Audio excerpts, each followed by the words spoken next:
రెండోది ఏంటంటే ప్రియులారా, యేసు ప్రభు శిలువ కింద మరణించినప్పుడు ఆ శిలువ కింద ఆ ముగ్గురు స్త్రీలు ఉన్నారు. యోహాను సువార్త ప్రకారం యోహాను గారు కూడా ఉన్నారు. మరి నిజంగా వీళ్ళు నలుగురు సొంత అన్నదమ్ములైతే మరి మరి అలా వాళ్ళ అన్నయ్యకి అలా జరుగుతుంటే అలా వదిలేసి వెళ్ళిపోతారా? చూడండి, యోహాను శుభవార్త, మళ్ళీ ఇంకోసారి యోహాను శుభవార్త 19వ అధ్యాయము 26వ వచనం నేను చదువుతాను. తన తల్లియు తాను ప్రేమించిన శిష్యుడు దగ్గర నిలిచి ఉండుట చూచి యేసు తన తల్లితో, స్త్రీ ఇదిగో నీ కుమారుడు అనెను. ఆ తర్వాత శిష్యునితో, ఇదిగో నీ తల్లి అనెను. శిష్యుడు ఆ గడియ నుండి ఆమెను స్వీకరించి తన సొంత ఇంటికి తీసుకొని పోయెను. ప్రైజ్ ద లార్డ్, హల్లెలూయా. ఈ రెండో ఆర్గ్యుమెంట్ ఏంటంటే, నిజంగా వేరే అన్నదమ్ములుంటే యేసు ప్రభువుకి తన తల్లిని శిష్యుడికి అప్పగించాల్సిన పని ఏంటండి? సొంత అన్నదమ్ములకి అప్పగించేవాడు కదా. సొంత అన్నయ్యలకే అప్పగించాల్సిన పని లేదు. వాళ్ళ సొంత అన్నయ్య తమ్ములే యేసు ప్రభుని తన వెంట తీసుకొని వెళ్ళేవారు. మరి వారు తీసుకొని వెళ్ళలేదంటే కారణం ఏంటి? యేసు ప్రభుకి బ్లడ్ రిలేషన్ వేరే వాళ్ళు ఎవరు లేరు కాబట్టి, తన సొంత తల్లిని అక్కడ ఒంటరిగా వదిలిపెట్టడం ఆయనకి ఇష్టం లేదు కాబట్టి, బాధ్యత కలిగిన ఒక కుమారుడుగా తన తల్లిని ఒక దిక్కులేని స్త్రీగా వదిలిపెట్టడానికి ఇష్టం లేక తాను ప్రేమించినటువంటి తన శిష్యుడికి, ఇదిగోయ్యా నా తల్లి నీకు అప్పగిస్తున్నానంటే యేసయ్య మీద ఉన్న ప్రేమతో ఆ శిష్యుడు ఆ తల్లిని తన ఇంటికి తీసుకొని వెళ్తున్నాడు. So second argument very clear. Since he had no other brothers to take care of his own mother, Jesus gave or the entrusted his mother to his beloved disciple John. మూడో ఆర్గ్యుమెంట్ ఏంటంటే ప్రియులారా, యోసేపు గారు ఎవరంటే పరిశుద్ధ గ్రంథమే చెబుతుంది ఆయన నీతిమంతుడు. ఆయన నీతిమంతుడు, దైవ భయము కలిగినటువంటి వాడు. ఆయన యాక్చువల్లీ మరియ తల్లిని వదిలించేసుకోవాలనుకున్నాడు. ఎప్పుడైతే ఆమె గర్భవతి అయిందని తెలిసిందో ఆయన ఆమెను వదిలించుకోవాలనుకున్నాడు. కానీ ఆయన వదిలించుకోవాలన్న సమయంలో ఏం జరిగింది? మత్తయి శుభవార్త 1వ అధ్యాయము 19వ వచనం మీరు చూసినట్లయితే, ఆమె భర్త యోసేపు నీతిమంతుడగుటచే మరియమ్మను బహిరంగముగా అవమానింప ఇష్టము లేక రహస్యముగా పరిత్యజించుటకు నిశ్చయించుకొనిను, వదిలించుకోవాలనుకున్నాడు. యోసేపు ఇట్లు తలంచుచుండగా ప్రభుదూత కలలో కనిపించి, దావీదు కుమారుడు యోసేపు, నీ భార్యయగు మరియమ్మను స్వీకరించుటకు భయపడవలదు. ఏలైనా ఆమె పవిత్రాత్మ ప్రభావం వల్ల గర్భం ధరించినది. ఆమె ఒక కుమారుని కనును, నీవు ఆయనకు యేసు అని పేరు పెట్టుము.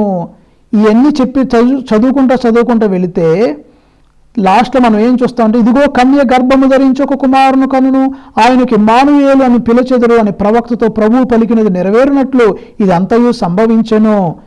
అది చదువుకుని వెళ్ళిన తర్వాత, నిద్ర నుండి మేల్కొని యోసేపు ప్రభుదూత ఆజ్ఞాపించినట్లే తన భార్యను స్వీకరించెను. Praise the lord.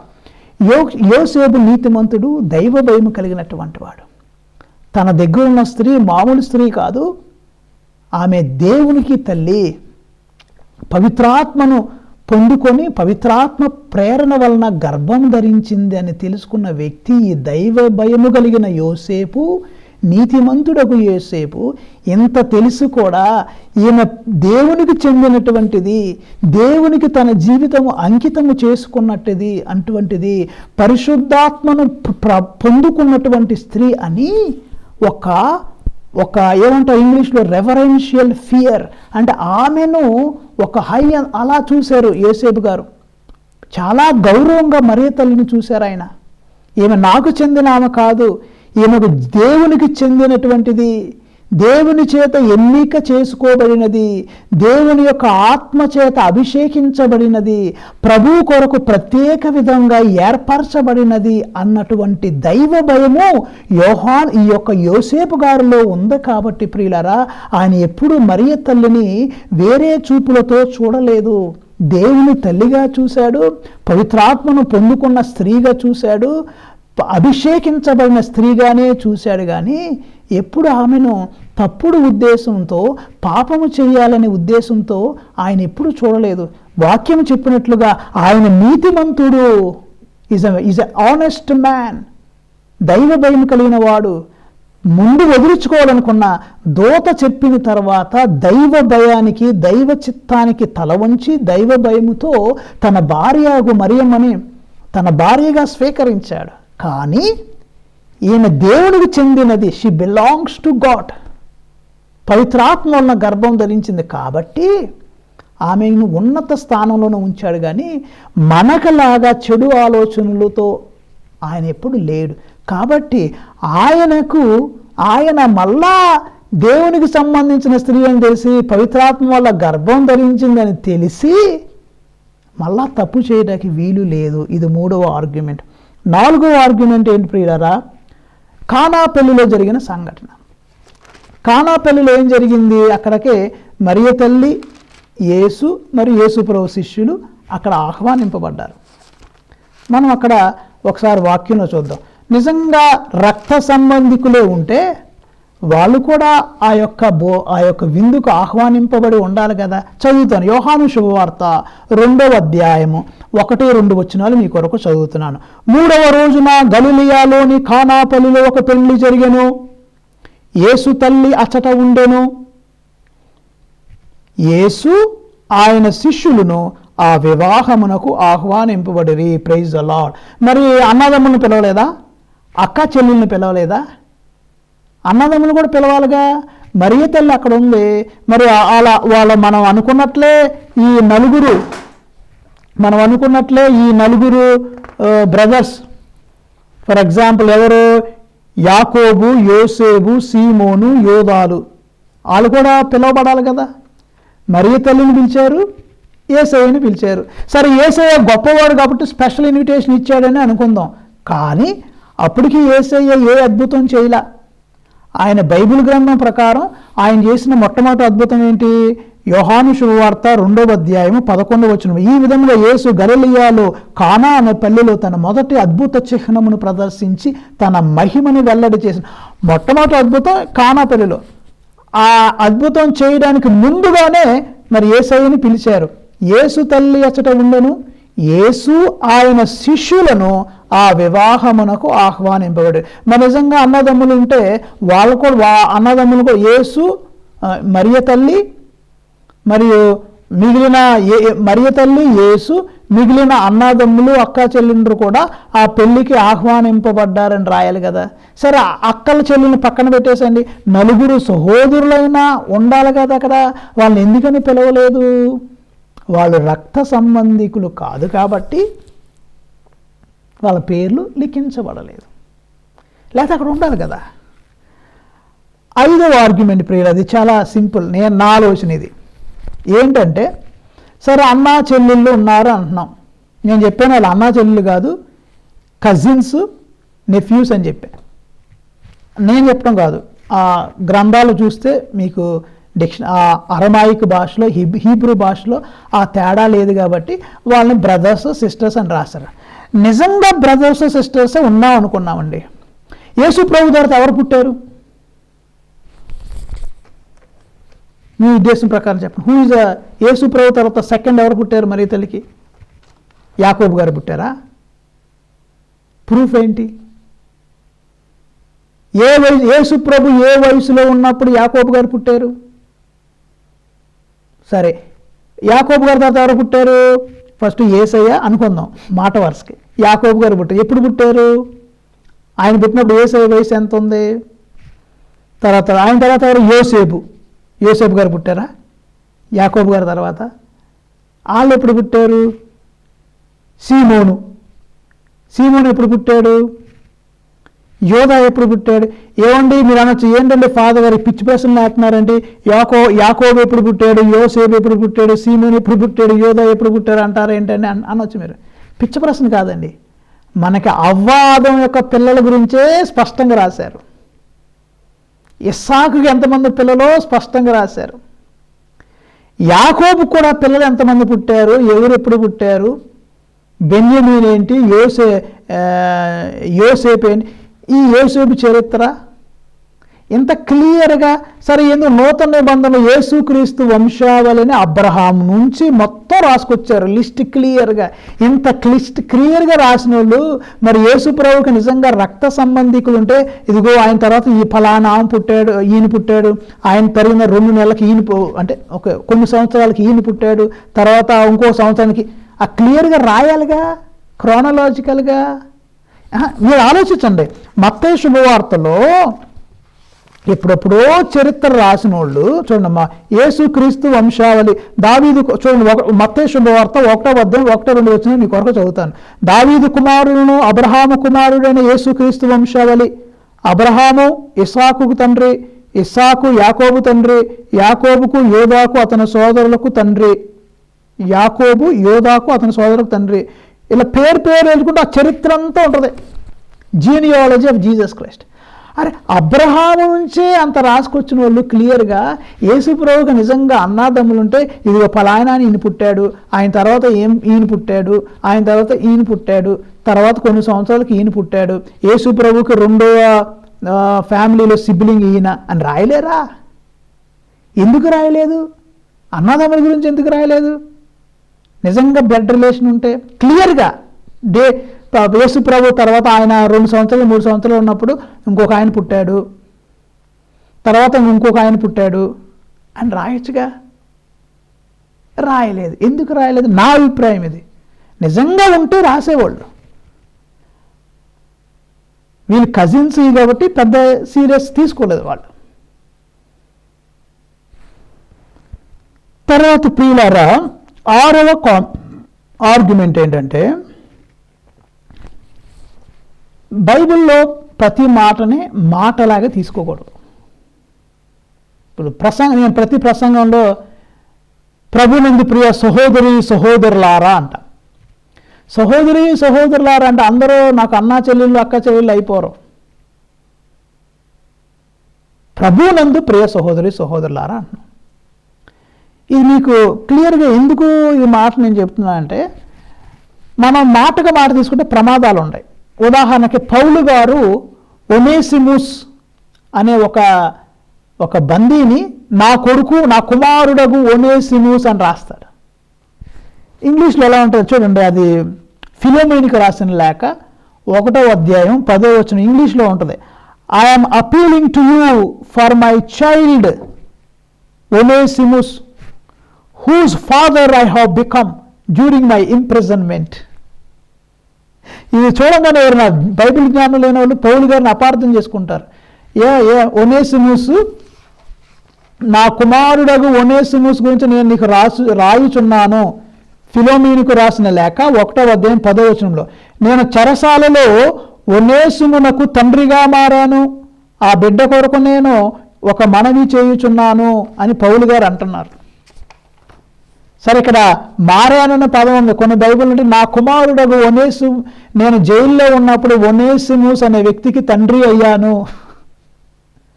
తెలియని వ్యక్తి ఏమనుకుంటాడు అంటే, పౌలు గారు జైల్లో ఆయన తప్పు చేశాడా, ఆయన ఒక తండ్రి అయ్యాడా అనుకుంటారు. కానీ తండ్రి ఏ తండ్రి? ఆధ్యాత్మిక తండ్రి, స్పిరిచువల్ తండ్రి అయ్యాడు, శారీరక తండ్రి కాదు. కాబట్టి బైబిల్ని మాటకు మాట పదానికి పదాన్ని తీసుకోకూడదు. మనం ఇంకా లోతుగా లోపలికి వెళ్ళి అధ్యయనం చేయాలి. ఇక్కడ సహోదరు అనగానే ఒకేసారి సొంత బ్లడ్ రిలేషన్ అనుకోకూడదు. ఇక్కడ లోపలి పౌలు గారు కూడా నా కుమారుడు ఒనేసిముస్ అంటే నా కుమారుడు అంటే ఏంటి? మై సన్ అంటే పౌలు గారికి సొంత కొడుకా? కాదు కదా. ఆధ్యాత్మిక తండ్రి, స్పిరిచువల్ ఫాదర్ అయ్యాడు ఆయన, అంతేగాని శారీరకంగా తండ్రి అవ్వలేదు. కాబట్టి కానీ బైబిల్ జ్ఞానం లేని వాళ్ళు ఏమంటారు, అది చదివిన వెంటనే బైబిల్లోనే ఉంది కదండి, పౌలు గారు అంటున్నాడుగా నా కుమారుడు ఒనేసిముస్ గురించి నేను మనవి చేస్తున్నాను అంటున్నాడు కదా, సో పౌలు గారికి ఏదో సీక్రెట్ అఫైర్ ఉందా, పౌలు గారికి ఇంకో పిల్లలు ఉన్నారా అని ఎవరైనా ఇంటర్ప్రిట్ చేస్తే ఏమైంది? అది తప్పుడు బోధ అయింది. కాబట్టి బైబిల్ని don't take word for word. తర్వాత 7వ ఆర్గ్యుమెంట్ ఏంటంటే ప్రియులారా, మరియ తల్లి వివేకము గల స్త్రీ. She a woman of wisdom. జ్ఞానము కలిగిన స్త్రీ మరియ తల్లి. ప్రియులారా, ఆమె ఏమంది? ఇదిగో నేను ఫస్ట్ ప్రశ్న అడిగింది, క్లారిఫై చేసుకుంది. ఎలా దేవదూత వచ్చినప్పుడు మరి నువ్వు గర్భవతివై బిడ్డను కంటావు అంటే ఇది ఎట్లు సంభవించును, ఇది ఎట్లా కుదురుద్ది, నేను పురుషుని ఎరుగను కదా అంటే అప్పుడు దేవదూత వివరణ ఇచ్చిందమ్మా, ఇదిగో దేవుని సర్వోన్నతుని శక్తి నిన్ను ఆవరిస్తుంది, నీ చుట్టమగు ఎలిజబెత్తును చూడము, ఆమె కూడా గర్భము ధరించింది, 6వ మాసము, దేవునికి అసాధ్యమైన ఏది లేదు, నీకు కుమారుడు పుడతాడు, ఇమ్మానుయేలుని పేరు పెట్టాలన్నప్పుడు ఆ డౌట్ క్లియర్ చేసుకున్న తర్వాత ఇట్ ఫెయిత్ సీకింగ్ అండర్స్టాండింగ్, ఆమె అర్థం క్లారిఫికేషన్ కోరింది, దూత క్లారిఫై చేసింది. అప్పుడు మరియ తల్లి ఇంకేమంది, ఇదిగో నేను ప్రభు దాసురాలు అన్నది, నీ మాట చొప్పున నాకు జరుగును కాదు, నేను దేవుని దాసిని, సరే నేను నా జీవితాన్ని దేవుడికి సమర్పించేస్తున్నా, ఏ నరుడికి నేను సమర్పించను, నా జీవితాన్ని నేను దేవునికి సమర్పించేస్తున్నా, నేను దేవుని దాసిని అని అంది. సరే బిడ్డలను కంది, యేసయ్యని కంది. దేవదూతలు గ్లోరియా పాడుతుంటే చూసింది మరియ తల్లి. 3 రాజులు కానుకలు తీసుకుని చూడటం మరియ తల్లి చూసింది. తర్వాత సిమియోన్ అన్నాడు, అమ్మా ఒక ఖడ్గము నీ హృదయమును దూసుకొని పోతుంది అని మరియ తల్లితో అలనాడు సీమోన్ అన్నాడు, దైవజనుడైనటువంటి సీమోన్. ఇవన్నీ మరియ తల్లి కల్లారా చూసింది. ఇంత చూసిన ఆవిడి ఒక మహారాజుకే, సర్వోన్నతుని కుమారునికే జన్మనిచ్చిన ఏమా ఇంకా మళ్ళీ తన గొప్ప స్థితిని, గొప్ప స్థాయిని వదిలిపెట్టి తన శరీరాన్ని మలినము చేసుకుంటుందని అనుకుంటే మన పొరపాటు. దేవుడికే జన్మనిచ్చి దూతల్నే కల్లార చూసి గ్లోరియా పాడటం, 3 రాజులు వచ్చి అక్కడ నమస్కరించి తమ సంచులను విప్పి కానుకలను సమర్పించి తోక చుక్కను చూసినామా, ఇవన్నీ చూసినామా, దేవునికి అంకితమైనామా, మళ్ళా తన అంత ధన్యతను పక్కన పెట్టేసి ఒక సామాన్య స్త్రీలాగా పాపం చేసే ఆ యొక్క స్కోపు లేదు. ఆమె క్రీస్తు కొరకు బతికింది, క్రీస్తు కొరకు మరణించింది. తన జీవితం తన బిడ్డే అనుకుంది, నా బిడ్డే. ఎంతమంది స్త్రీలు ఈ లోకంలో ఉండలేదండి. ఒక పిల్లోడు పుట్టిన తర్వాత ఒకవేళ భర్త చనిపోయాడు అనుకోండి, కొంతమంది నాకు భర్త, నా కొడుకు నాకు చాలు అనుకునే వాళ్ళు ఉన్నారు. మామూలు మనుషులే అలా ఉన్నారు. మరి దేవుడికే జన్మనిచ్చి అంత ధన్యత పొందిన ఆవిడే, దేవదూతతోనే సంభాషించిన ఆవిడే, ఇంత ఆధ్యాత్మిక సంపద కలిగినటువంటి ఈమె మళ్ళా వెళ్ళి ఇంకో వ్యక్తితో పాపం చేసుకుంటుంది అని అనుకుంటే అది చాలా పెద్ద పొరపాటు. ఇప్పుడు పరిశుద్ధ గ్రంథం నుంచి ఒక ఉదాహరణ. వాళ్ళు యెరూషలేముకి యేసయ్యని తీసుకెళ్లారు. లూకా శుభవార్త 2వ అధ్యాయం మనం ఇప్పుడు బైబిల్లో చూద్దాం. లూకా శుభవార్త 2వ అధ్యాయము 22వ వచనం నుంచి మీ కొరకు నేను చదువుతాను. యెరూషలేము దేవాలయములో శిశు సమర్పణ అని ఒక అధ్యాయం ఉంది. అక్కడ మోషే చట్ట ప్రకారము వారు శుద్ధి గావించుకోవాల్సిన దినములు వచ్చినవి, ప్రతి తొలిచూలు మగబిడ్డ దేవునికి అర్పింపబడవలెను అని ప్రభువు ధర్మశాస్త్రంలో రాయబడి ఉన్నట్లు మరియమ్మ యోసేపులు బాలును యెరూషలేమునకు తీసుకొని వెళ్ళిరి. Praise the Lord. అక్కడ చదువుకుంటే చట్ట ప్రకారం ఒక జత గొవ్వలని అట్లా వెళ్తూ ఉంటుంది వాక్యం. ఏం జరిగింది మరి యేసు ప్రభు ఏం జరిగాం? యేసు ప్రభు ఎప్పుడు మోషే చట్ట ప్రకారం వారు శుద్ధి గావించుకోవాల్సిన దినములు వచ్చినప్పుడు ప్రతి తొలిచూలు మగబిడ్డ దేవునికి అర్పింపబడి ఉంది కదా అని ప్రభు ధర్మశాస్త్రంలో రాయబడినట్లు మరియమ్మ యోసేపులు బాలును యెరూషలేమునకు తీసుకొని వెళ్ళిరి. మరి యెరూషలేముకు యేసయ్యను తీసుకొని వెళ్ళారు కదా. మరి ఆ టైంలో యేసయ్య వెళ్ళిన టైంలో మరి మిగతా పిల్లలు ఎక్కడ ఉన్నారు? మిగతా పిల్లలతో కూడా వెళ్ళాలి కదా. ఇప్పుడు యేసు ప్రభుకు 10, 11, 12 సంవత్సరాలు మరి ఉంటుంది కదా. అన్ని సంవత్సరాలు కలిగినటువంటి యేసయ్య మరి ఆయన వెళ్ళినప్పుడు మరి మిగిలిన వాళ్ళు ఎక్కడ? సుమారు ఏజ్ ఎంత? యేసు ప్రభుకు వయసు ఎంత ఉంటుంది? ఆయన యెరూషలేము దేవానికి వెళ్ళినప్పుడు సుమారు అసలు ఆయన వయసు ఉదాహరణ అనుకుందాం ప్రియుల 12 సంవత్సరాలు. మన అందరికీ తెలుసు అది. యేసు ప్రభుకి 12 సంవత్సరాల వయసులో వాళ్ళు యెరూషలేము దేవాలయానికి వెళ్ళారు. మరి యేసు ప్రభుకి 12 సంవత్సరాలు ఉన్నప్పుడు ఇంకా 4 అన్నదమ్ములు అన్నాం కదా. ఆ 4 అన్నదమ్ములు లెటస్ యాకోబుకి యేసుప్రభు 12 ఉంటే పిల్లలు ఉంటే కనీసం 2 సంవత్సరాల తర్వాత 3 సంవత్సరాలు ఒకళ్ళు పుట్టేవాళ్ళు కదా. ఇక్కడ ఈ యాకోబు గారికి లెటర్సే 12 యేసయ్యకి 12 సంవత్సరాలు. 12 సంవత్సరాలప్పుడు యెరూషలేము దేవాలయానికి వెళ్ళాడు. ఆ యేసయ్యకి 12 సంవత్సరాలు ఉంటే రెండో ఆయనకు ఉదాహరణ యాకోబు అనుకుందాం, ఆయనకు ఒక 8 సంవత్సరాలు, లేకపోతే యేసేపుకి 6 సంవత్సరాలు, సీమోనికి ఒక 4 సంవత్సరాలు, లాస్ట్లో యోధాకి 1-2 సంవత్సరాలు. అంటే ఒకళ్ళు సంఖలో ఒక ఇద్దరు, యేసేపుకి ఆ ఎడం పక్కన యేసేపు చేయ ఒకళ్ళు, కుడి పక్కన ఇంకొకళ్ళు పట్టుకొని యేసయ్య 12 సంవత్సరాలు ఆయన నడుచుకుంటూ వెళ్తుంటే మరి మిగిలిన 4 తమ్ముళ్ళు కూడా యెరూషలేము దేవాలయానికి వీళ్ళతో పాటు వెళ్ళాలి కదా. సరే ఈ పిల్లల్ని తీసుకెళ్ళకపోతే ఈ పిల్లల్ని ఎక్కడైనా ఉంచెళ్ళాలి కదా. మరి ఆ ప్రస్తావన రాయలేదేంటి? మరి ఇంకా అక్కా చెల్లెళ్ళు అన్నారు, సోదరీమణులు, మరి వాళ్ళు ఎక్కడ ఉన్నారు?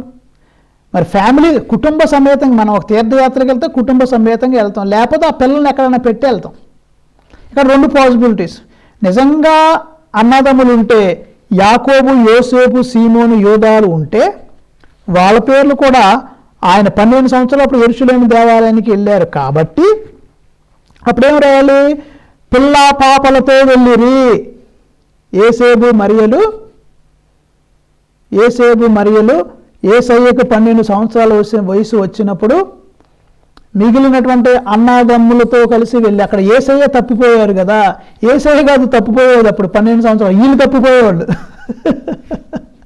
మిగిలినటువంటి యాకోబు, యోసేపు, సీను ఇంకా ఇదంతా చిన్నవాళ్ళు కదా, వీళ్ళు తప్పిపోయేవాళ్ళేమో నిజంగా ఉంటే.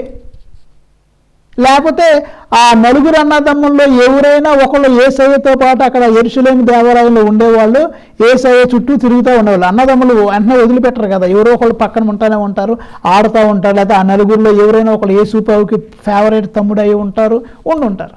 మరి ఎందుకు రాయలేదు? వాళ్ళు సొంత అన్నదమ్ములు కాదు కాబట్టి వాళ్ళ గురించి రాయవాళ్ళలేదు.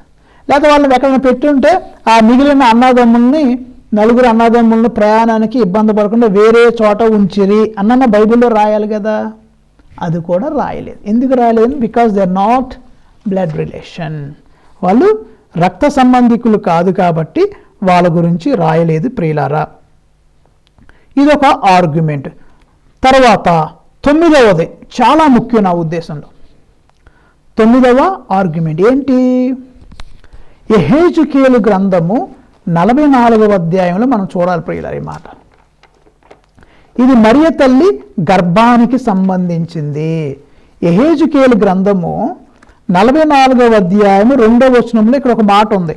యెహెజ్కేలు గ్రంథము 44వ అధ్యాయం 2వ వచనం, ప్రభువు నాతో, ఈ ద్వారము మూసివేయబడి ఉండునే కానీ మరలా తెరవబడదు, దీని గుండా ఎవరూ పోజాలరు, ఇశ్రాయేలు దేవుడును ప్రభువుడైన నేను దీని గుండా ప్రవేశించితిని కనుక ఇక మీదట ఇది సదా మూయబడి ఉండును. Praise the Lord. ఇంకా చదివితే, అయినను పరిపాలనము చేయు రాజు మాత్రము దీని గుండా పోయి నా సన్నిధిలో పవిత్ర నైవేద్యమును అని అలా ఫర్దర్ మన వాక్యంలో చదువుకుంటాం. సో ముఖ్యంగా 2వ వచనం ఏమన్నారంటే, ఇంకోసారి చదువుతాను, ఈ ద్వారము మూసివేయబడి ఉండునే కానీ మరలా తెరవబడదు. ఎందుకు మరలా తెరవబడదు? ఎందుకంటే కారణం చెప్తున్నా, దీని గుండా ఎవరూ పోజాలరు, ఇశ్రాయేలు దేవుడును ప్రభువుడైన నేను దీని గుండా ప్రవేశించితును కనుక ఇక మీదట ఇది సదా మూసివేయబడి ఉన్న. ప్రైజ్ అలా. ఈ ద్వారం ఏంటంటే మరియ తల్లి గర్భం. యేసు ప్రభువు వచ్చిన తర్వాత ఆ ద్వారము గుండా ఆయన వచ్చారు కాబట్టి అది ఇంకెప్పుడు మూసివేయబడి ఉంటుంది. మళ్ళీ ఎప్పుడు అది మూయబడి ఎప్పుడు తెరవబడదు, ఎప్పుడు మూయబడి ఉంటుందే కానీ మరలా తెరవబడదు. కాబట్టి ఈ బైబిల్లో ఈ మాటను అండర్లైన్ చేసుకోండి. యెహెజ్కేలు గ్రంథము 44వ అధ్యాయం 44:2 మళ్ళీ చెప్తున్నా. యెహెజ్కేలు గ్రంథము 44వ అధ్యాయము 2వ వచనము, ఈ ద్వారము మూసివేయబడి ఉండునే కానీ మరలా తెరవబడదు, దీని గుండా ఎవరూ పోజాలరు. ఇశ్రాయేలు దేవుడును ప్రభువుడైన నేను ఈ ద్వారం గుండా వెళ్ళా కాబట్టి ఇంక వేరే వారు వెళ్ళటానికి ఆస్కారం లేదు. ఇది ఎప్పుడూ మూయబడి ఉంటుంది. Praise the lord. మరియ తల్లి గర్భం దేవాలయం. ఆ దేవాలయం ద్వారం గుండా యేసయ్య వచ్చారు. యేసయ్య వచ్చిన తర్వాత ఆ ద్వారం, ఆయన కింగ్ అండి, చక్రవర్తి ఉన్న కుర్చీలో ప్రతి ఒక్కరు కూర్చుంటారా? No, that is dedicated, allotted, reserved for God alone. ఆమె గర్భం రిజర్వ్డ్ ఫర్ గాడ్, వేరే వారికి ఆస్కారం లేదు. ఇది మీరు గుర్తుంచుకుంటే ఈ ద్వారము మూసివేయబడి ఉండునే కానీ మరలా తెరవబడదు. యెహెజ్కేలు గ్రంథము 44వ అధ్యాయము 2వ వచనం. ఇశ్రాయేలు దేవుడును ప్రభువుడైన నేను ఈ ద్వారం గుండా వెళ్ళాను, ఈ గర్భద్వారం గుండా వెళ్ళాను ప్రభు అంటున్నాడు. సరే, గర్భద్వారం రాయిపోయినా ఇది దాన్ని సూచిస్తుంది కాబట్టి ఇది ఎప్పుడు మూసివేయబడి ఉంటుంది కానీ తెరవబడదు. Praise the Lord. హల్లెలూయా. కాబట్టి మరియ తల్లి మళ్ళా ఆ యేసయ్య ఉన్నటువంటి గర్భాన్ని వేరే వాళ్ళని ఇవ్వటానికి ఆమె అంగీకరిస్తుందని అంత అజ్ఞానురాలు, అవివేకురాలు ఆమె కాదు. ఆమె దైవ జ్ఞానం పొందినటువంటి వివేకము కలిగిన కన్య కాబట్టి ప్రియులారా, ఆమె ఆ పని చెయ్యదు.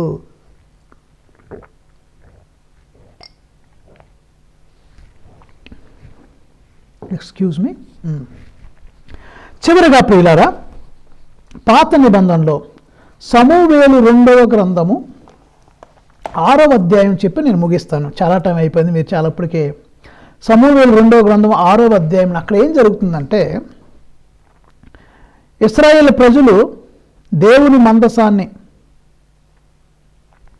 ఒక ఎడ్ల బండి మీద తీసుకుని వెళ్తూ ఉంటుంటే రోడ్డు గతులుగా ఉంది, అటు ఇటు ఊగుతుంది మందసం కింద పడుద్దేమో భయపడిపోయి ఉజ్జా అనే ఒక వ్యక్తి చేయి చాచి ఆ మందసాన్ని తాగపోతాడు. ఇలా చేయి చాచి మందసాన్ని తాకుతుంటే దేవుడికి కోపం వచ్చి ఆ ఉజ్జా అనే వ్యక్తిని అక్కడికక్కడే ఆయన్ని హతమార్చారు. మీకు వాక్యంలో నేను చదువుతాను, ఇంకా క్లియర్గా అర్థం అవ్వాలంటే. సమూవేలు 2వ గ్రంథము 6వ అధ్యాయం 6వ వచనము. వారు నాకోను కళ్ళము వద్దకు వచ్చిరి, అచట ఎడ్లు బండిని గతుకుల్లోకి ఈడ్చుటచే మందసము జారి క్రింద పడబోయెను. కనుక ఉజ్జా చేయి చాచి దానిని పట్టుకొనెను. కాని యావే ఉగ్రుడై ఉజ్జా నేరము సహింపక ఉన్నవానిని ఉన్నట్లు శిక్షించెను. అతడు మందసము పక్కన కూలి ప్రాణము విడిచెను. ఫాదర్ గారండి, ఈ మందసానికి మరి తల్లికి సంబంధం ఏంటండి అని మీలో కొంతమంది నన్ను అడగొచ్చు. సంబంధం ఏంటంటే ప్రియులారా, ఇక్కడ సంబంధం ఏంటంటే ఆ మందసం కూడా మరీ తల్లి గర్భము లాంటిది. ఆ మందసంలో ఏమున్నాయి? అసలు అలనాడు మందసంలో 3 ముఖ్యమైనవి ఉన్నాయి. ఏమేమి ఉండే మందసంలో అంటే, మన్నా ఉంది, 10 ఆజ్ఞలు 2 పలకలు 10 ఆజ్ఞలు దాంట్లో ఉన్నాయి మందసంలో. 3వది మోషే అహరోనుల కర్ర, మోషే కర్ర దాంట్లో ఉంది. ఈ 3 ఉన్నాయి. Manna, 10 Commandments, then the staff used by Moses. ఈ 3టిని సమరైజ్ చేస్తుంటే మన్నా రాబోయు పరలోక ఆకాశం కురిసింది కదా, దివ్య సప్రసాదానికి ఒక సూచనగా ఉంది. 10 ఆజ్ఞలు వాక్కు, బైబిల్ వాక్యానికి ఒక సూచనగా ఉంది. ఇంకా 3 మోషే వాడిన కర్ర, ఈ 3 ఉండే. సో ఇవన్నీ ఒక మాటలో సమరైజ్ చేయాలంటే అది వాక్యము. ఈ వాక్యము ఆదిలో వాక్కు ఉండెను, వాక్కు దేవుడి వద్ద ఉండెను, ఆ వాక్కు దేవుడై ఉండెను. అలా చదువుకుంటే ఆ వాక్కు మానవుడయ్యెను. యోహాను శుభవార్త 1వ అధ్యాయంలో మీ కొరకు ఆ వాక్యం చదువుతాను. యోహాను శుభవార్త 1వ అధ్యాయము, దాంట్లో దేవుని వాక్కు అన్న హెడ్డింగ్ ఉంది. ఆదిలో వాక్కు ఉండెను, ఆ వాక్కు దేవునితో ఉండెను, ఆ వాక్కు దేవుడై ఉండెను అని చెప్పుకుంటూ 14వ వచనం, యోహాను శుభవార్త 1వ అధ్యాయం 14వ వచనం, ఆ వాక్కు మానవుడై మన మధ్య నివసించెను. ఆ వాక్కు మానవుడై మన మధ్య నివసించు అంటే ఆ మందసం మరియ తల్లి గర్భమునకు గుర్తుగా ఉంది. ఎందుకంటే ఆ మందసంలో ఎలా పదాజ్ఞలు ఉన్నాయో మరియ తల్లి యొక్క గర్భంలో కూడా వాక్కే, క్రీస్తు ప్రభు ఎవరో వాక్కు, ఆ వాక్కు మానవుడై మన మధ్య నివసించెను. అయితే ప్రియులారా, అగస్టిన్ గారు అంటారు, మరియ తల్లి యేసయ్యని గర్భంలోకి ధరించడానికి ముందు ఆమె యేసయ్యని లేదా ఆ వాక్కుని తన హృదయములో భద్రపరుచుకుంది. ఫస్ట్ యేసయ్య ఆమె హృదయంలోకి వచ్చాడు, వాక్కు హృదయంలోకి వచ్చింది, తర్వాత హృదయం నుండి గర్భములోనికి వచ్చింది. అయితే ప్రియులారా, ఆ మందసం వాక్కు ఉంది కాబట్టి ఆ అపవిత్రుడైన ఉజ్జా తాకితే ఆయన అక్కడికక్కడే పడి మరణించేశాడు. ఇప్పుడు నేను చెప్పాలనుకున్న విషయం ఏంటంటే, మరియ తల్లి గర్భం కూడా మందసము లాంటిది. మందసంలో యేసయ్య ఉంటాడు కదా, మరియ తల్లి గర్భంలో కూడా యేసయ్య ఉన్నాడు. ఆ యేసయ్య ఉన్నటువంటి గర్భాన్ని అపవిత్రులు ఎవరైనా తాకినట్లయితే దేవుడు సహించడు. ఆ ఉజ్జా నేరాన్ని సహించక దేవుడు ఎలా శిక్షించాడో, మరియ తల్లిని ఎవరైనా, పరిశుద్ధురాలైనటువంటి మరియ తల్లిని, యేసయ్య ఉన్నటువంటి ఆ గర్భాన్ని మానవ మాత్రుడు ఎవరైనా తాకినట్లయితే దేవుడు సహింపడు. ఆ ఉజ్జాని ఎలా శిక్షించాడో దేవుడు చూడండి. అక్కడ వాక్యము చదువు, సమూయేలు 2వ గ్రంథము 6వ అధ్యాయము 8వ వచనం. ఈ రీతిగా యావే ఉజ్జా మీద పడినందుకు, ఇక్కడ ఇందాక మీ మళ్ళా చదువుతాను. కానీ యావే ఉగ్రుడై ఉజ్జా నేరము సహింపక ఉన్నవాన్ని ఉన్నట్లుగా శిక్షించెను. Praise the Lord. సమూయేలు 2వ గ్రంథము 6వ అధ్యాయం 7వ వచనం. దేవుడు సహింపడు. అది పవిత్రమైన మందసం. మరియ తల్లి గర్భం కూడా ఒక మందసం. మన దివ్య మందసంలో దివ్య సప్రసాద ప్రభు ఉంటారు కదా, మరియ తల్లి గర్భం కూడా మందసం. ఎందుకని మందసం అంటున్నానంటే, ఆ మందసంలో యేసయ్య ఉన్నాడు. యేసయ్య ఉన్నటువంటి ఆ మందసాన్ని మామూలు వ్యక్తులు ఎవరైనా తాకితే దేవుడు సహింపడు. ఉజ్జాని శిక్షించినట్లుగా మరి వేరేవారిని కూడా శిక్షిస్తాడు. కాబట్టి ఆ తల్లి దగ్గరికి పాపానికి ఎవరు వెళ్ళే అవకాశం లేదు. కాబట్టి ప్రియులారా, ఈ విధంగా నేను సుమారు ఒక 10 ఆర్గ్యుమెంట్లు చెప్పాను. దీన్ని మీరు నమ్మొచ్చు, నమ్మకపోవచ్చు. కానీ క్యాథలిక్ వ్యూ పాయింట్ ఏంటో చెప్పాను ముందుగా. మొట్టమొదటి మళ్ళీ టు సమ్మరైజ్ ఎవ్రీథింగ్, కొన్ని మాటలు చెప్పాలంటే, మొట్టమొదటిగా నేను చెప్పింది బైబిల్తో ప్రారంభించాను. ఏం ప్రారంభించాను? చాలామంది ప్రొటెస్టాంట్ సహోదరులు మత్తయి శుభవార్త 13వ అధ్యాయం 55వ వచనంలో నజరేతులో నిరాదరణ అన్న ప్రదేశంలో ఈయన వడ్రంగి కుమారుడు కాదా, మరియమ్మ కుమారుడు కాదా, యాకోబు, యోసేపు, సీమోను, యోధాలు వీళ్ళ సహోదరులు కాదా, వీళ్ళ సోదరీమణులు మన మధ్య లేరా అన్న తీసుకొని యేసు ప్రభువుకు సోదరులు ఉన్నారు, సహోదరులు ఉన్నారని ఉంది కదని ఆర్గ్యుమెంట్ చేస్తారు. నేను దానికి ఇచ్చిన మొట్టమొదటి జవాబు ఏంటంటే, హీబ్రూ భాషలో, అరమాయిక్ భాషలో, మన తెలుగు భాషలో లాగా మేనల్లుడు, మేనమామ, బాబాయి కొడుకు, చిన్నాన్న కొడుకు, పెద్దనాన్న కొడుకు, లేకపోతే పెద్దమ్మ కొడుకు ఇలా లేవు. వాళ్ళు వాడే పదం ఒకే ఒక పదం అంటే బ్రదర్స్ అండ్ సిస్టర్స్ అంటారు, అంతే. ఆ చుట్టాలందరికీ అదే వాడతారు. మన తెలుగులో లాగా, ఇంగ్లీష్లో లాగా కజిన్, బ్రదర్ అంటాక వీల్లేదు. తర్వాత నేను బైబిల్ గ్రంథంలోనే చూపించి మీకు ఉదాహరణగా మత్తయి శుభవార్త 27వ అధ్యాయము, యోహాను శుభవార్త 19వ అధ్యాయంలో యేసు ప్రభు శిలువ కింద 3 మరియమ్మలు ఉన్నారు. మగ్దలా మరియమ్మ, పరిశుద్ధ మరియమ్మ, మరియ తల్లికి ఒక సహోదరి ఉంది. ఆ సహోదరికి 2 పిల్లలు కూడా ఉన్నారని చెప్పాను. ఆ 2 పిల్లలకి అమ్మ పరిశుద్ధ మరియమ్మ గారు కాదు, పరిశుద్ధ మరియమ్మ గారి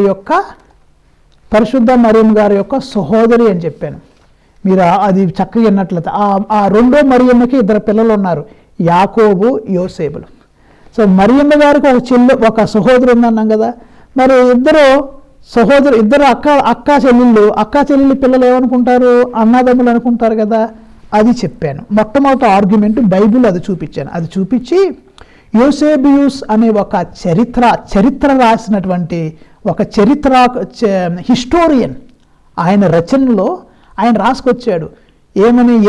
యెరూషలేముకు మొట్టమొదటి బిషప్ యాకోబు గారు, ఆయన మరణించిన తర్వాత మరి యేసు ప్రభుకి కజిన్ అయినటువంటి ఇదిగో సీమోనిని 2వ బిషప్గా నియమించారని ఆ హిస్టోరియన్ 4వ శతాబ్దంలో రాశాడు. అది చదివి వినిపించా. తర్వాత యోధాకి ఉన్న గ్రాండ్ చిల్డ్రన్స్ వాళ్ళు కూడా చాలా సంవత్సరాలు రకరకాల సంఘాల్లో వాళ్ళు ప్రార్థనలు అవన్నీ నిర్వహించారు అని చెప్పా. రెండో ఆర్గ్యుమెంట్ నేను చెప్పింది ఏంటంటే,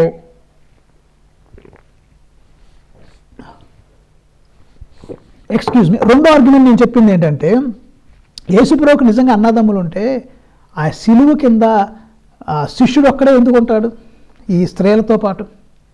ఆ మిగిలిన 4 అన్నదమ్ములు అక్కడ ఉంటారు కదా, స్త్రీలు ఉన్నారు, శిష్యుడు ఉన్నాడు. సొంత అన్నదమ్ములు వదిలిపెడతారా? తమ్ముడు అన్నయ్య ఆ విధంగా చనిపోతుంటే ఉంటారు, ఒకవేళ సహోదరులు ఉంటే. తర్వాత యేసయ్యకి తన తల్లిని తన శిష్యుడికి అప్పచెప్పాల్సినంత కర్మ ఏంటి? సొంత బ్రదర్సే ఉంటే ఆ బ్రదర్సే తీసుకెళ్ళేవాళ్ళు కదా. యోహానుకి అప్పగించేవాడు కాదు. మరియ తల్లి కూడా యోహానుతో ఆయన ఇంటికి వెళ్ళేది కాదు. ఎందుకంటే యోధా సాంప్రదాయంలో కొడుకులు ఉండగా తల్లి వేరే దగ్గర ఉండటం పెద్ద తప్పది. ఆమె వెళ్ళేది కాదు, వేరే వాళ్ళు లేరు కాబట్టి అక్కడికి వెళ్ళింది. 3వ ఆర్గ్యుమెంట్ నేను చెప్పాను. జోజప్ప గారు నీతిమంతుడు, దైవభక్తి కలిగినటువంటి వాడు.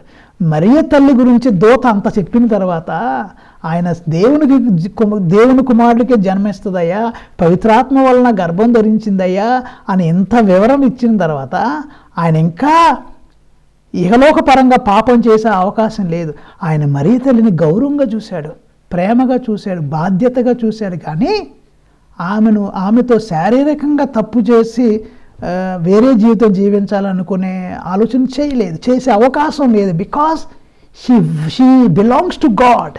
ఈ స్త్రీ దేవునికి చెందింది, ఈ స్త్రీ దేవుని కొరకు ప్రత్యేకంగా ఏర్పరచబడినది అన్నటువంటి దైవ భయం అతనితో ఉంది కాబట్టి ఆయన మరియ తల్లిని అంటుకోలేదు.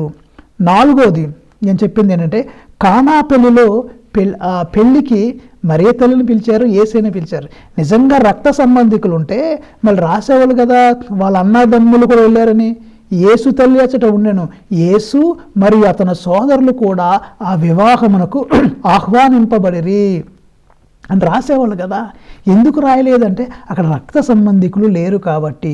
5వ ఆర్గ్యుమెంట్ నేను చెప్పింది ఏంటంటే, సరే సిబ్లింగ్స్ ఉండారనుకుందాం, ముందు ఎవరు పుట్టారు? యేసయ్య తర్వాత ఎవరు పుట్టాడు? యాకోబు పుట్టారా? అది ఎక్కడ రాస్తుంది?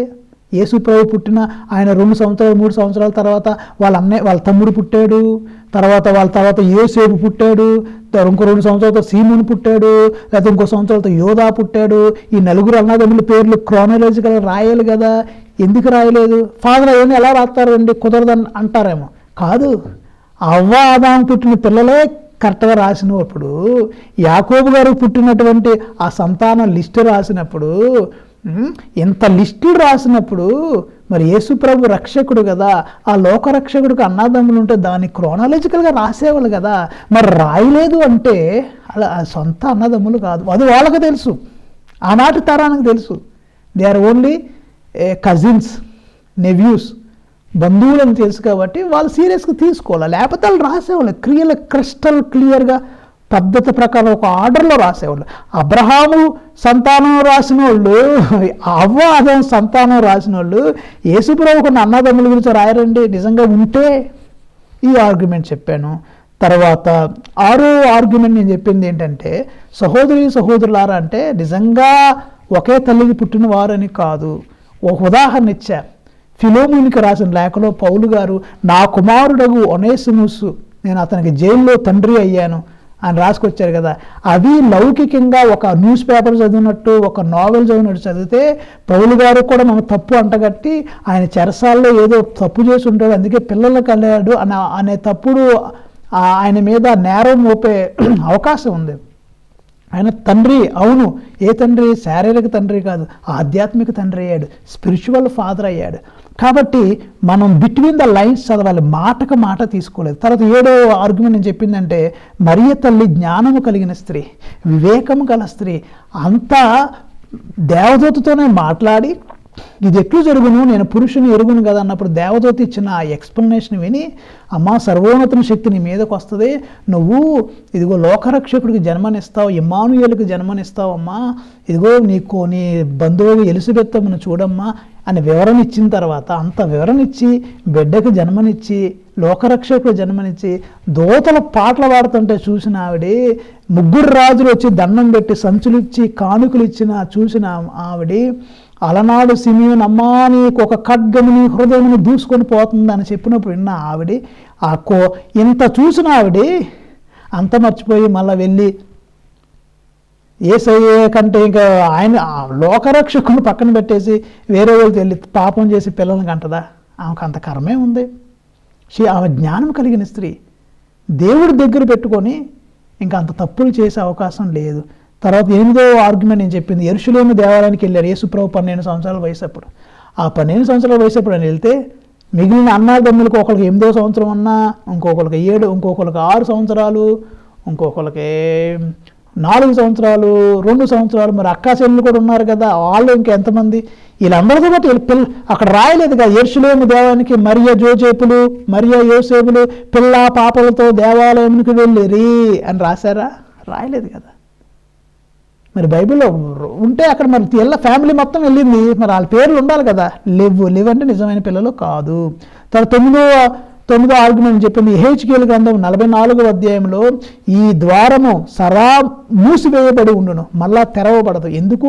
ఇశ్రాయేలు దేవుడు ప్రభుడు నేను ఈ మార్గం గుండా వెళ్ళా కాబట్టి ఇది ఎప్పుడు తెరవబడదు అని ప్రభువు అంటున్నాడు. చివరిగా సమూయేలు 2వ గ్రంథం 6వ అధ్యాయం 6వ వచనంలో ఆ యొక్క మందసాన్ని ఉజ్జా అనే వ్యక్తి తాకాడు, ఆయన మరణించాడు. దేవుడు ఉగ్రుడై ఆయన్ని ఖండించాడు, శిక్షించాడు. ఆ మందసాన్ని అపవిత్రుడైన ఉజ్జా తాకాడు.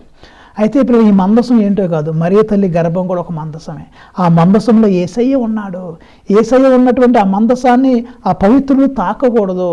సో మరియ తల్లి గర్భం కూడా దైవ మందసం కాబట్టి ఆ యొక్క గర్భాన్ని, ఆ స్త్రీని మరి వేరే విధంగా ఎవరైనా పాపం చేయాలని దగ్గరికి వెళ్తే దేవుడు వారిని కఠినంగా శిక్షిస్తాడు. కాబట్టి ప్రియులారా, ఈ 10 కారణాలను ఆదర్శం చేసుకొని మరియ తల్లికి యేసు ప్రభు తప్ప వేరే సంతానము లేదు అని నేను నమ్ముతున్నాను. కథోలిక శ్రీ సభ బోధిస్తుంది. ఈ వాక్య పఠనాలన్నీ ఆధారంగా చేసుకొని సుమారు గంట సేపు నేను వాక్యం చెప్పవలసి వచ్చింది. సరే, praise the Lord for the glory of God. దీంట్లో నేను ఎవరిని బలవంతంగా నమ్ము అని అన్నను. దయచేసి నమ్మేవారిని దూషించడానికి ప్రయత్నం చేయొద్దు. అల్టిమేట్లీ మనందరం brothers and sisters in Christ Jesus. చిన్న ప్రార్థన చేద్దాం. కృపగల దేవా, దయగల తండ్రి, అయ్యా నీ తల్లి గురించి, నీకు జన్మనిచ్చినటువంటి పరిశుద్ధ తల్లి గురించి ఇప్పుడు దాకా వాక్యంలో విన్నాం. ప్రభు, ఆ తల్లి నిత్య కన్యక అని మేము విశ్వసిస్తూ ఉన్నాం, కథోలికులమైన మేము. అవును ప్రభు, నీ తల్లికి నీ మీద ఎంతో ప్రేమ ఉంది. నువ్వు కూడా నీ తల్లిని అదేవిధంగా ప్రేమించావు. ఈ వాక్యంలో మేము విన్నట్లుగా ఈ వాక్యాన్ని ప్రజలు ధ్యానం చేసుకొని మంచి మనసుతో ఆలోచించి నిన్ను గణపరిచే భాగ్యం వాళ్ళకి దయచేయండి. క్రైస్తవులందరూ ఐక్యమత్యం ఉండటానికి సహాయపడండి. మేము ప్రజలకు సుమాతృకుగా ఉండే భాగ్యాన్ని దయచేయండి. మా మాట్లాడే విధానం, మా ప్రవర్తన, మా నోటి మాట, మేము రాసే కామెంట్స్ అన్నీ కూడా నీకు మహిమకరంగా ఉండే విధంగా మా అందరిని ఆశీర్వదించమని మా ప్రభువైన క్రీస్తు ద్వారా వేడుకొంచున్నాము తండ్రి. ఆమెన్. పితా, పుత్ర, పవిత్రాత్మ నామమున ఆమెన్. ఎంతోమంది ఓపికగా ఈ వాక్యం విన్నందుకు మీకు ధన్యవాదాలు. దేవుడు మిమ్మల్ని, మీ కుటుంబాలను దీవించి కాచి కాపాడుదురుగాక. మీలో ఎవరైనా మొట్టమొదటిగా ఈ ఛానల్ని సబ్స్క్రైబ్ చేసుకున్నట్లయితే, మీకు అవకాశం ఉంటే మొట్టమొదటిగా ఈ ఛానల్ చూసినట్లయితే, if there is a possibility, మీకు అవకాశం ఉంటే ఈ ఛానల్ సబ్స్క్రైబ్ చేసుకోండి. అనేక మందికి ఈ వాక్యాన్ని షేర్ చేయండి. God bless you all. Amen.